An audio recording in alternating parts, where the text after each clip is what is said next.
This was my bad memory. ఇది హర్యానా మీద నేను అరిచిన 8 days వరకు నిద్ర కూడా పోలే. అండ్ హర్యానాకు కూడా నేను సారీ కూడా చెప్పడం జరిగింది సోఫా మీద కూర్చోబెట్టి. ఇది మాత్రం ఒక బ్యాడ్ మెమొరీ నాకు. బట్ ఇప్పుడు మాత్రం నాకు హర్యానాకి మధ్య అసలు అలాంటిది ఇప్పుడు ఏం లేదు. We're very good friends. Always Sohiyana is Sohiyana, అంతే.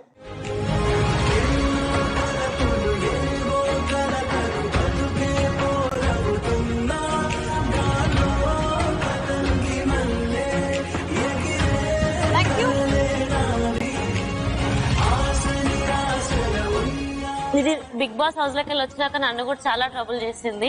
Never ever. And as I told, మనం డెస్టినీతో ఫ్రెండ్స్ అయ్యాం కదా, ఆ గొడవ నన్ను చాలా సార్లు ట్రబుల్ చేసింది సోహెల్. ఈ గొడవ నా లైఫ్ లో ఎప్పుడు ఇంకా మర్చిపోలేను అనుకున్నా. ఈ మూమెంట్ కోసం వెయిట్ చేసిండేరా.